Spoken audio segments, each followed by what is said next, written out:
Hello, everyone. Welcome to the very first episode of my podcast. Today, I'd like to talk about Seoul, a city that many foreigners love to visit. Have you ever seen a map of the Korean peninsula? Seoul is located near the center of the peninsula, but it is closer to the northern part of South Korea, just about 40-50 kilometers from North Korea. So why did Seoul become the capital of South Korea? There are several reasons which can be broadly categorized into geographical, feng shui, economic, and political or symbolic reasons. Seoul's history as a capital city began in 1392 during the Joseon dynasty. Before that, capital of the Goryeo dynasty was Kaesong, formerly known as Gaekyong, which is now a city in North Korea. Even then, Seoul was an important city referred to as Namgyong, and later became the capital under the name Hanyang when the Joseon dynasty was founded. In 1392, King Taejo Isongge founded a new dynasty after overthrowing Goryeo and moved the capital from Gaesong to Hanyang. This move had a symbolic significance. The new Joseon dynasty sought to represent a fresh start, distinct from Goryeo by establishing a new capital. Additionally, Hanyang's location in the center of the Korean peninsula made it ideal for governing the entire country effectively. The Han River, which flows through the heart of Hanyang, served as a central hub for transportation and logistics, boosting economic activities. As a result, the city developed around its four gates and Jongno, attracting talented people from all over the country and naturally becoming the political, economic, and cultural center of Joseon. Furthermore, Hanyang was surrounded by mountains, which provide a natural advantage for defense. Famous mountains like Bukhansan, Pugaksan, and Namsan in present-day Seoul are examples. Bukhansan Fortress, built in 1711, was a key stronghold to defend the city. At the time, without aircraft or tanks, climbing mountains in heavy armor would have been extremely difficult for any invaders. Have you heard of Feng Shui? Feng Shui is an Eastern philosophy that determines the location and the structure of buildings to achieve harmony with nature. It was believed that good Feng Shui attracts positive energy, bringing health and happiness. People during the Joseon dynasty also valued this concept highly, and Hanyang was considered an ideal location due to its balanced combination of mountains and rivers. Therefore, it was seen as the perfect place to ensure the stability and prosperity of the Joseon dynasty.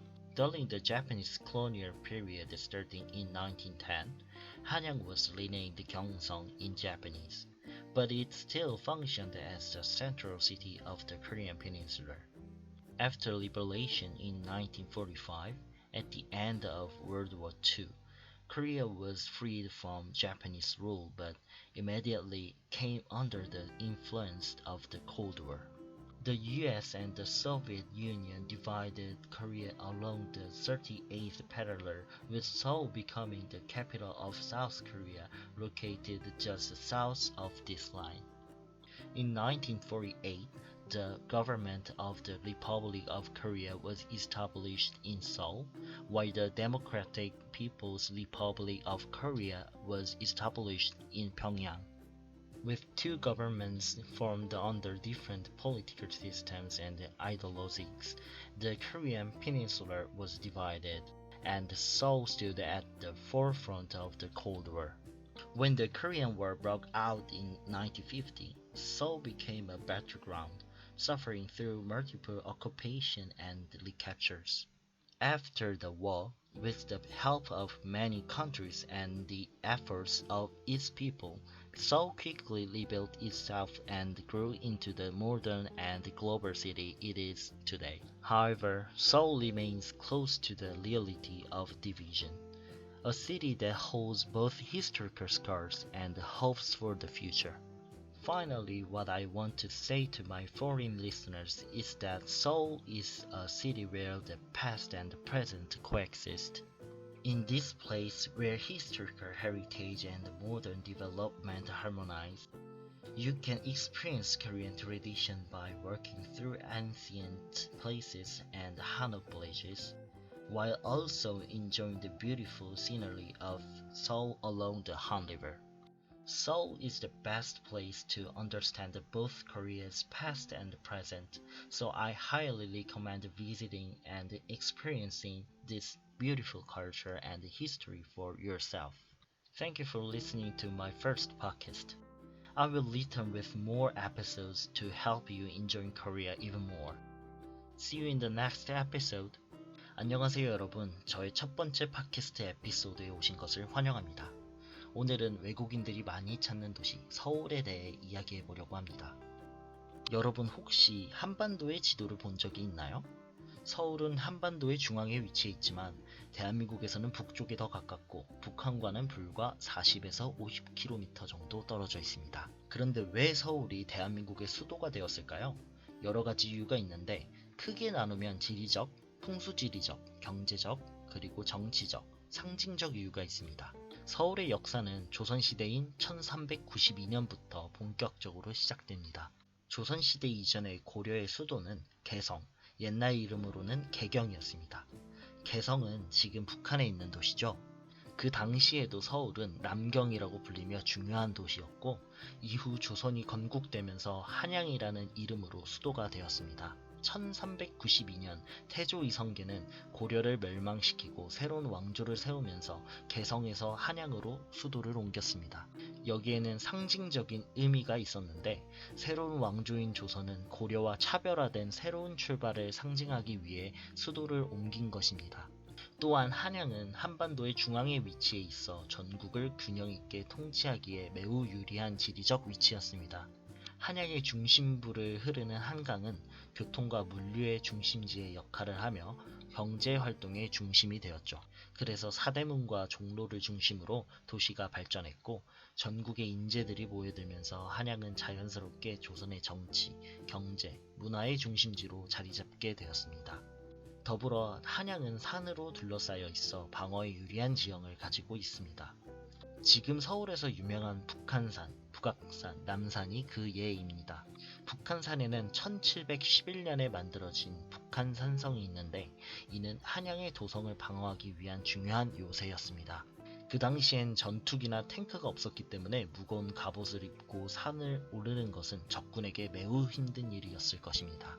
그리고 풍수지리설 혹시 들어보셨나요? 풍수지리설은 자연과 조화를 이루기 위해 건물의 위치와 구조를 결정하는 동양 철학입니다. 좋은 풍수는 긍정적인 에너지를 불러와 건강과 행복을 가져온다고 믿었죠. 조선시대 사람들도 이 개념을 중요하게 여겼고 한양은 산과 강이 적절히 어우러진 명당으로 여겨졌습니다. 따라서 한양은 조선 왕조의 안정과 번영을 기원하는 최적의 장소로 간주되었습니다. 1910년 일제감정기 동안 한양은 일본식 이름인 경성으로 불리게 되었지만 여전히 한반도의 중심 도시로 기능을 했습니다. 광복 이후 1945년 제2차 세계대전이 끝나면서 한반도는 일본의 지배에서 해방되었지만 곧바로 냉전의 영향 아래 놓이게 되었습니다. 미국과 소련이 각각 남과 북을 38선을 기준으로 분할 점령하면서 서울은 이 경계의 남쪽에 위치한 대한민국의 수도가 되었습니다. 1948년 서울에서는 대한민국 정부가 수립되었고 북한에서는 평양에서 조선민주주의 인민공화국이 수립되었습니다. 이렇게 서로 다른 정치체제와 이념을 가진 두 정부가 형성되면서 한반도는 분단되었고 서울은 냉전의 최전선에 서게 되었습니다. 1950년 한국전쟁이 발발하면서 서울은 전쟁의 격전지였고 여러 차례 점령과 탈환을 반복하는 아픔을 겪었습니다. 전쟁이 끝난 후 서울은 많은 국가의 도움과 국민들의 노력으로 빠르게 재건되었고 오늘날 현대적이고 국제적인 도시로 성장했습니다. 그러나 서울은 여전히 분단의 현실과 가까운 곳에 있는 역사적 상처와 희망을 함께 지닌 도시입니다. 마지막으로 외국인 여러분께 말씀드리고 싶은 것은 서울은 과거와 현재가 공존하는 도시라는 점입니다. 역사적 유산과 현대적 발전이 조화를 이루는 이곳에서 여러분은 고궁과 한옥마을을 걸으며 한국의 전통을 느끼고 동시에 한강변을 따라 펼쳐진 아름다운 서울의 모습을 감상할 수 있습니다. 서울은 한국의 과거와 현재를 이해하는 데 있어 가장 좋은 장소이니 여러분도 꼭 방문해서 이 아름다운 문화와 역사들을 직접 체험해 보는 것을 추천드립니다. 지금까지 제 첫 팟캐스트를 들어주셔서 감사합니다.